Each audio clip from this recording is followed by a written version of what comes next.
Good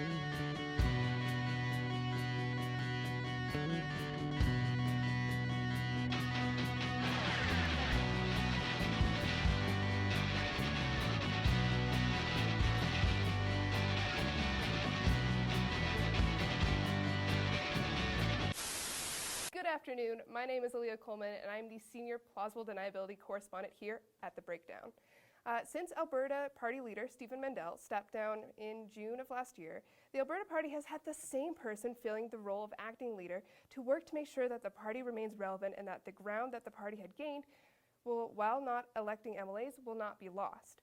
For those of you that aren't aware about how that process works, the provincial board of the Alberta Party, being aware of the catastrophic damage that not having an acting leader would do to their party, named a flag bearer for the party to allow it to continue in its efforts to gain ground. And I am so stoked to be interviewing that person here today. So to start with, I just want to thank the acting leader of the Alberta Party for joining us today. For my first question, how damaging to the party's credibility and public confidence do you think it would have been if you had not been named in such a timely fashion? Do you think that it speaks to the level of competence of the Alberta Party Board of Directors that rather than take a break after the provincial election and risk potentially losing the little momentum that your party managed to gather, had they not named an acting leader immediately, they instead placed the welfare of the party first and named you? With the incredibly rapid UCP legislative agenda that we've seen since they've came into office, do you think that you have been able to leverage your role as acting leader to ensure that the Alberta Party's voice and vision hasn't been lost? With that in mind, what would you say is the single most important Alberta Party issue or proposed policy that you've been able to make sure that Albertans have heard about? Oh, you. I would like to say a huge thank you to my guest today, and I just have one more question. Can you tell us when the leadership race to replace you with a permanent leader will be? Thank you again. I'm Aaliyah Coleman, Senior Plausible Deniability Correspondent here at The Breakdown.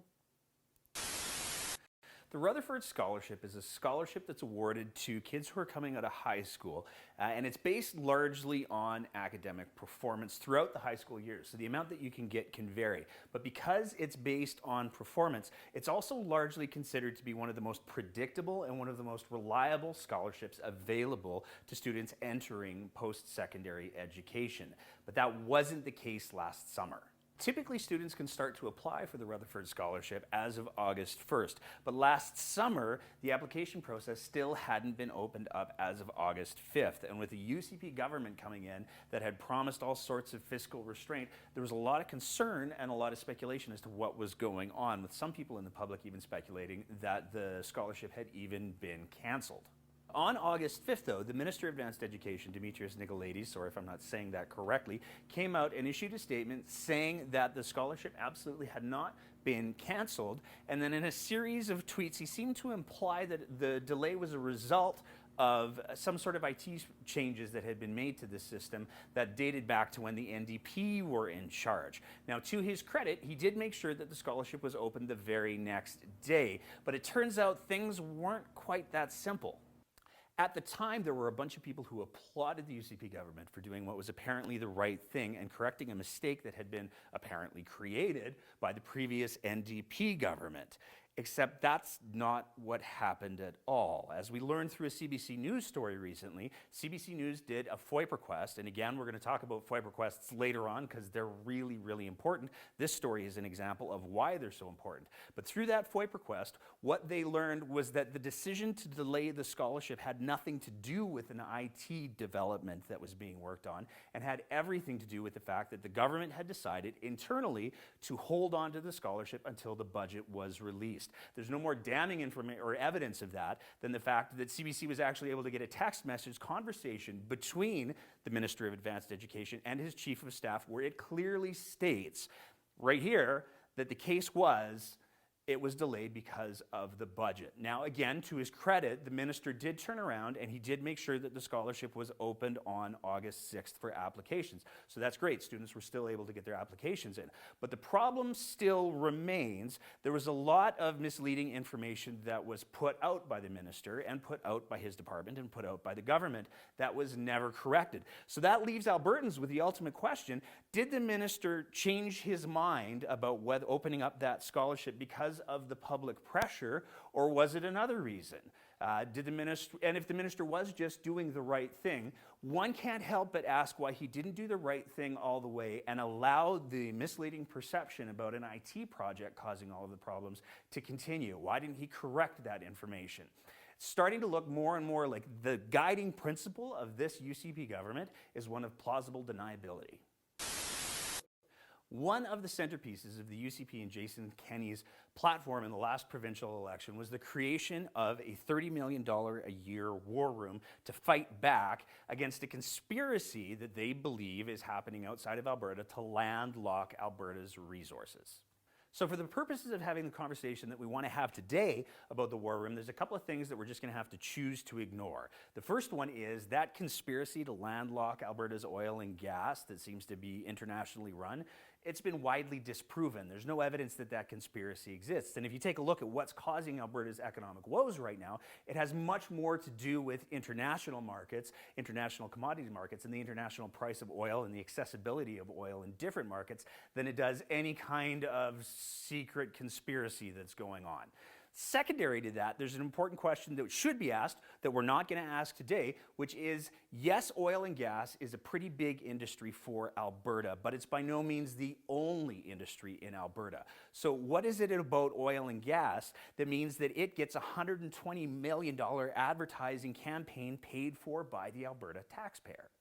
It's worth noting that Alberta's collective energy economy for the last 10 years or so has produced about a third of the province's GDP, but it actually only employs about 10% of the province. So 10% of jobs that exist in Alberta are a result of oil and gas. 90% aren't. Those are just facts. In fact, according to the most recent numbers that we have, it turns out that oil and gas is actually the 7th largest employer in our province. And the top 3 industries that employ Albertans actually produce 5 times more jobs than oil and gas. And that still leaves 4, 5, and 6 open. We didn't include them in those numbers.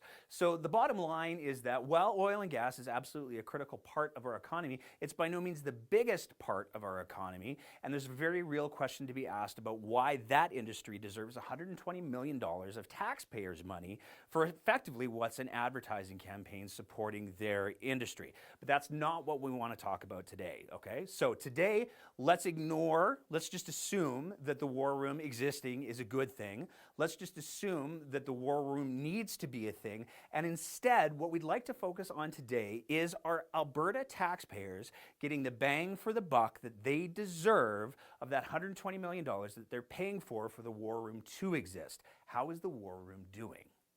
On December 11th, 2019, the War Room officially came into being and launched in Calgary.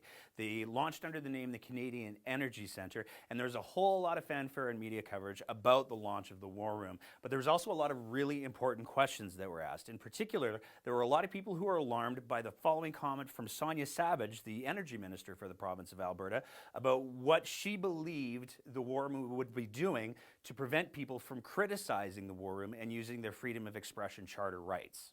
And to those who make such biased, slanted, and prejudicial statements about Alberta's energy sector, you've been put on notice.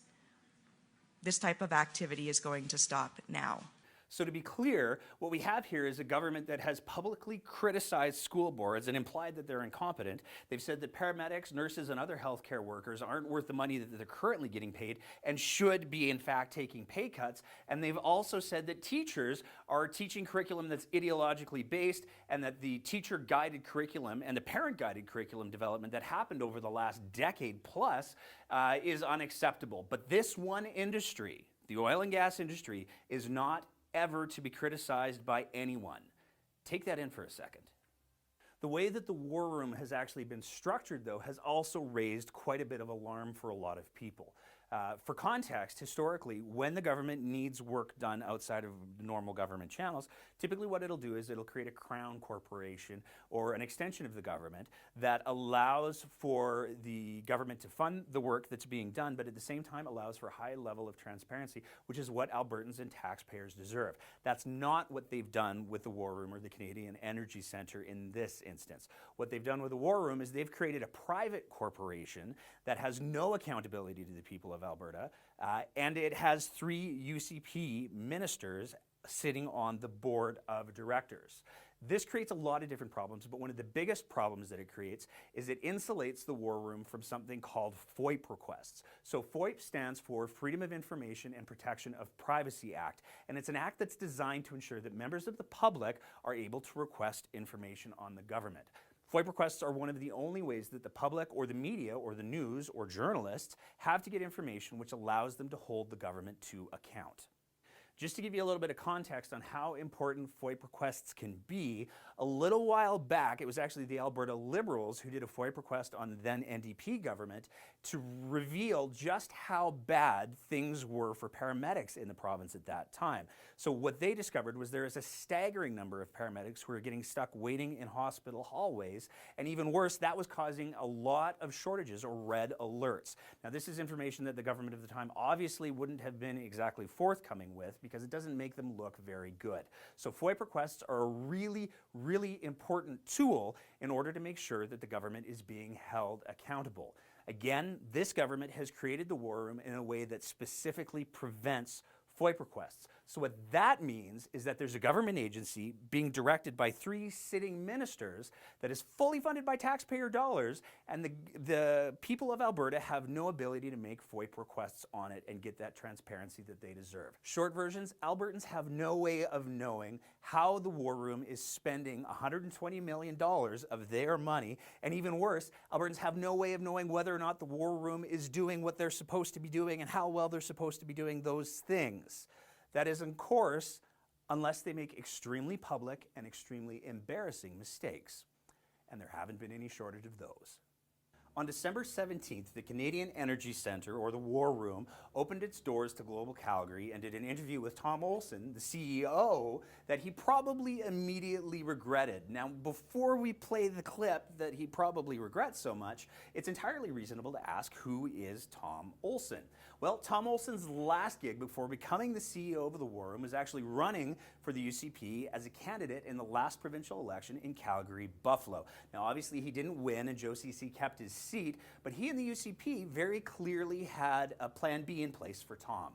Prior to that, Tom Olson actually worked for Premier Stelmach as a spokesperson, and he's always stayed pretty close to the Conservative Party in Alberta, even before it imploded in the 2015 election. And he's had some pretty embarrassing moments. In 2008, Tom Olson had to try and explain the Conservative government's effort to correct information in the form of a website, starting to sound familiar, called For the Record. That website didn't last very long because it quickly became more about policing journalists and recontextualizing the names of their newspapers in order to manufacture bias against them.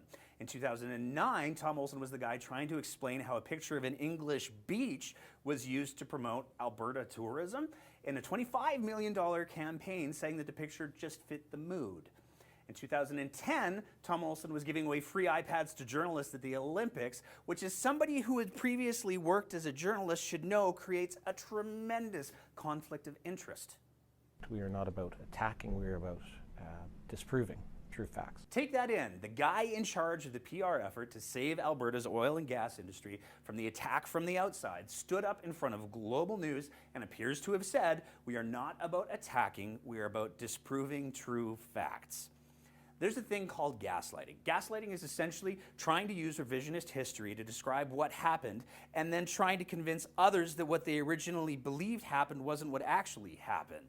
It's a pretty common tactic used by bullies and by the kind of people who victimize their partners either emotionally, physically, or sexually in abusive relationships.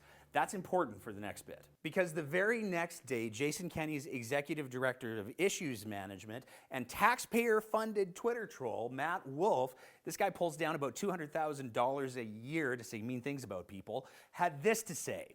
He actually said, with true facts. And yes, in case you're wondering, this is the same Matt Wolf who, by many accounts, coordinated the kamikaze campaign during the UCP leadership race that destroyed Brian Jean. This guy landed a $200,000 government job. But you never know, right? Maybe we missed something. So we slowed the video down and tried to see if we could find the missing with. We are not about attacking, we are about disproving true facts. And then we thought, maybe if we changed the pitch of the audio, that would help find the elusive with, so we tried that. We are not about attacking, we are about disproving true facts. And still not being able to hear this unicorn of a with, we figured maybe if we played the video upside down, it would fall out and be easier to hear.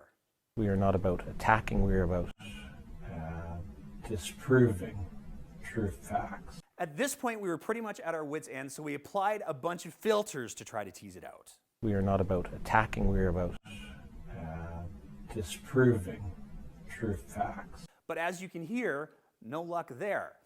But to make matters worse, rather than simply admit the misstep, which is in all likelihood what it was, Tom Olson has since come out doubling down on the new wolf cut of the video, which is baffling, because if the War Room has learned nothing else, it should be that they would be far better off just admitting their mistakes rather than trying to pull the wool over people's eyes. Badly. But if you thought all of that was bad, we're just getting to the really embarrassing stuff. On December 18th, an eagle-eyed graphic designer from Calgary actually noticed something about the new logo for the Canadian Energy Centre, or the UCP War Room. After running it through a reverse Google image search, he discovered that the Canadian Energy Centre logo was actually a directly plagiarized version of the logo for a well-established tech company based out of the US called Progress Sitefinity. How plagiarized was it? Judge for yourself. But despite the fact that it's one of the mandates of the War Room is to provide rapid response, it took them nearly 2 days before they issued any kind of a response. And when they did, that response still included the stolen logo, but it appeared to place all of the blame on a marketing company called Lead and Anchor. Lead and Anchor is actually a rebranded and restarted version of a company that didn't exist until 2018. The Lead and Anchor company didn't officially become a thing until the end of February 2019 and officially launched their website, appropriately enough, on April 1st. Because April Fools, Alberta. Now, according to the War Room's statement, Lead and Anchor was chosen using a Calgary-based company called Communo. Communo is effectively a networking company that connects other companies with freelance talent and agencies. Think of them as a matchmaker. Apparently, Communo connected the War Room with Lead and Anchor, who in turn handed over the stolen logo. But a closer look at Lead and Anchor's website had some pretty surprising elements to it. First of all, you had to look pretty quick, as the company took down their website and all of their social media pretty much as soon as this all began to unfold. But by all appearances, Lead and Anchor is a small marketing firm run by 2 people out of Calgary.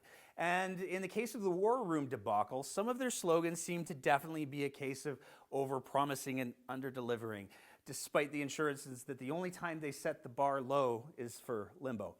But the pinnacle of the absurdity of the whole Lead and Anchor website is the fact that what was obviously supposed to be a relatable touch, they included a picture of their client retriever, Bean. Except Bean was a stock photo of a dog, because of course he was. Now, the picture of Bean has since been replaced by a different dog, and Lead and Anchor has remained incredibly silent on what the specifics were in regards to what happened and how Progress Sitefinity's logo ended up getting stolen and used for the War Room. Progress Sitefinity has made it clear that they are actively looking at their legal options, as they should. But around the same time Lead and Anchor was swapping out Bean, the War Room was finally swapping out their logo. But in a turn of events that could have easily been lifted out of a 90s Dudley Moore film on marketing, that logo has also had its share of controversy. It didn't take long before this second logo for the War Room quickly came under fire. It's more than obvious that this logo, which War Room CEO Tom Olson has doubled down on and said they're going to continue to use and they're going to try to trademark, is really just a slightly rotated version of the logo for yet another tech firm, ATK Technologies, but they added a maple leaf. And this isn't even the first time that the UCP venture has stolen a logo. Back in 2018, their founding AGM had elements that also looked strikingly familiar to a corporate logo for Donkey Globetrotter, a company that specializes in photography bags. So to recap the whole logo fiasco, the War Room's first logo was the result of work done by a company that had been around for less than a year that was completely plagiarized. They left that logo up for days, and when they finally got around to switching it, major elements of the second logo appear to have been stolen as well. But we still aren't at the end of the War Room controversy. While the War Room has hired several former journalists to work for them, let's be clear, the War Room is absolutely not a news organization. They're a government PR firm. They have a very specific mandate and goal of supporting a specific industry in the province. Under no circumstances should that be called journalism. But amazingly, that's apparently exactly what has been happening. In the pursuit of creating content, there have been multiple instances where War Room content creators have identified themselves as journalists or reporters, and that has created a lot of blowback from them. A Vancouver chef who was interviewed by the War Room in an attempt to extol the virtues of cooking with natural gas not only went public with the fact that he felt that he'd been really misrepresented to regarding who he was speaking to, but using the elevated platform that War Room had created for him, he was actually very candid about the fact that he believes his industry will be moving away from using fossil fuels to cook. So because they misrepresented themselves, they pissed off the head of the Canadian Culinary Federation, put him under a media spotlight where he spoke to the need for fewer fossil fuels in his industry. Well played, War Room, well played. But it turns out the people who are being interviewed aren't the only ones that are angry that the War Room employees are representing themselves as journalists or reporters. The Canadian Association of Journalists has actually come out and said that not only what the War Room is doing is in no way journalism, but they've actually described what the War Room is doing as Orwellian. You know, like the book and movie 1984, where the state attempts to control and manipulate people's perceptions through state media. No similarities here. But the kicker to this whole thing can be found in the privacy statement in terms of use on the War Room's website, which is the primary platform that they plan to use to get their message out there. On their own website, the War Room states that the information presented on or through this website is made available solely for information purposes. We do not warrant the accuracy, completeness, or usefulness of this information. So even the War Room, the organization that has been created to fight back against an alleged conspiracy campaign to smear Alberta oil with lies, says that the information that they're using to disprove with true facts isn't to be relied on. Which, given everything that we've talked about so far, is actually a pretty reasonable position for them to take, because so much of what they've done so far has been spectacularly unreliable. We reached out to Tom Olson on Twitter, where he's posted most of his rebuttals to the concerns about the War Room, and asked if he'd be willing to speak to these issues well before we filmed this segment. Unsurprisingly, we didn't hear anything back. Of some concern, though, is the fact that Tom Olson has publicly said on record that despite all of these mistakes, despite all of these glaring errors that have unquestionably cost the War Room time and money, he hasn't heard about any concerns from the three ministers who are on the board of directors for this company. So it really begs the question, whose hands are on the wheel of this thing right now? But whether or not you agree with the premise of the province needing a War Room, one of the questions that Albertans should be asking is quite simply, are we getting what the UCP promised in a War Room, and are we getting our money's worth? For context, Albertans are spending roughly $82,000 a day or $120 million over 4 years on funding the War Room right now. That money could provide $25 a day daycare for about 2,500 Albertans' families. It could pay for the cuts to AISH. It could go towards funding retraining efforts for the Albertans that are unemployed and can't find jobs because of the economic downturn that our province is experiencing. It could go towards keeping nurses and teachers in hospitals and schools where they belong instead of cutting positions. The fundamental question that Albertans should be asking themselves right now from this government is simply, is this the best use of our money? And the government should be doing a much better job of answering that question. There are some amazing crowd-funded media sources these days. Organizations like The Sprawl and like Livewire have done a really incredible job, and they've stepped in many ways to become the new 2020s and 60 Minutes of local news on the internet. And then there are the media content creators that are also crowdfunded, but in no reasonable way could be mistaken for journalists. Organizations that are more like the shake weight ads that you might see in between the broadcasts of 60 Minutes. You know who I'm talking about. Yeah, you do. We're absolutely not journalists. We know that. We're very clear about that. And we don't need to try to get a court order to prove otherwise. We also made our own logo, but it does cost money to do this sort of thing, which is why we're launching our Patreon account.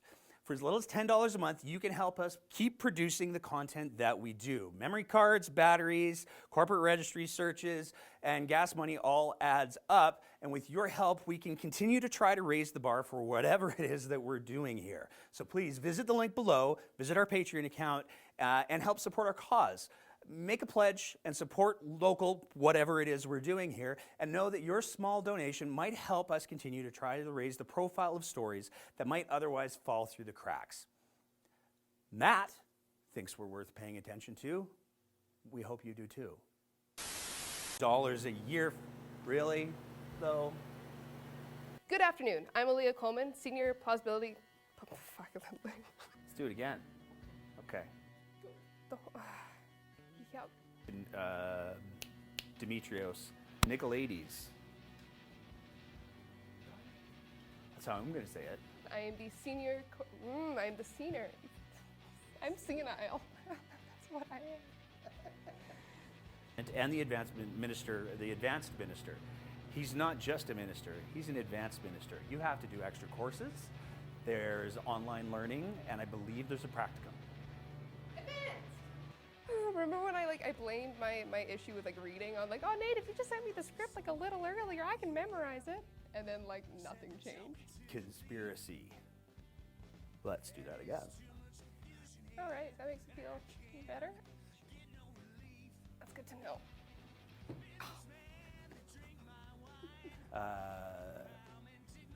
What?